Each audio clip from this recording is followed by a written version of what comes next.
What is going on, y'all? We are going to talk about the quadratic formula and the discriminant.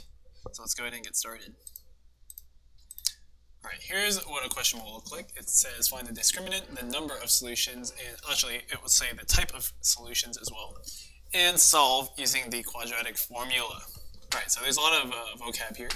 Let's go ahead and define some of this stuff. So the discriminant tells us what type of solutions we have and how many. So what the discriminant is, it's equal to b squared minus 4ac. Okay, so if the discriminant is greater than 0, we're going to have two real solutions. If the discriminant is equal to 0, we're going to have one real solution. If the discriminant is less than 0, then we're going to have two complex solutions. Alright, so let's go ahead and find the discriminant of this. So it's b squared, so that's negative 3 squared, minus 4 times a, which is 2, times c, which is 7. So negative 3 squared, that is 9, and then minus 4 times 2 is 8, 8 times 7 is 56. So our discriminant is negative. So it's going to be actually negative 47. All right. So our discriminant is negative. Since it's negative, we're going to have two complex solutions. So this is the number. We have two solutions. Complex is the type of solutions. All right. Now we need to solve using the quadratic formula. So what is the quadratic formula? Hopefully you remember this from Algebra 1. X is equal to negative b plus or minus the square root of b squared minus 4ac. That should look familiar. It's the discriminant, all over 2a. And you bet you I know the song, and you should too. Anyways, let's go ahead and solve this.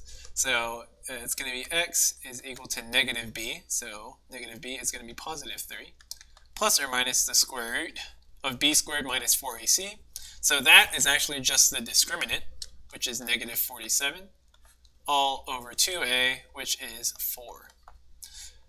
So we do need to simplify this negative 47 a bit. That's going to be 3 plus or minus I root 47, all over 4.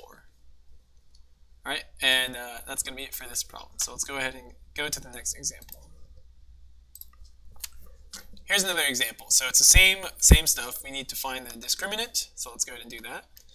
It's going to be b squared, so negative 5 squared, minus 4 a,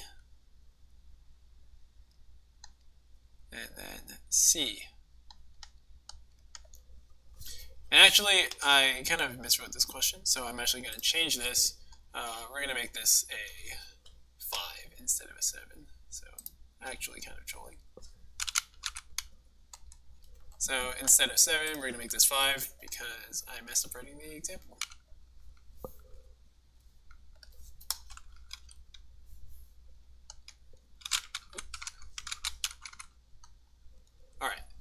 Alright, so let's keep going with the discriminant. So this is negative 5 squared, this is 25. And then this is minus 4 times 1 times 5, that's 20. So the discriminant is 5. So remember, this is positive, so we're going to have two real solutions. Alright, so let's go ahead and do the quadratic formula. X is equal to negative b, so that's 5, plus or minus the square root of b squared minus 4ac, that's the discriminant. So we're just going to write 5 over 2. And there is our answer. Alright, let's go ahead and do the next one. Alright, so here's the last one. The instructions were way too long, so we already know what we're doing here. So let's go ahead and do it. So x, so discriminant. So that's going to be equal to b squared, so negative 12 squared, minus 4 times a, which is 9, times c, which is 4. Let's figure out what this is. 12 squared is 144. Minus, so 4 times 4 is 16, times 9, that's also 144. So this is equal to 0. So remember, if the discriminant is equal to 0, this is one real solution.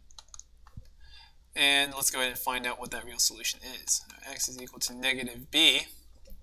So this is going to be 12 plus or minus the square root of b squared minus 4ac. That's a discriminant. So that's 0 over 2a, which is 18. So this is just going to be 12 over 18, which simplifies to 2/3. So x is equal to 2/3. That's our single real solution. All right, that's going to be it for the quadratic formula. Hope you have a great day.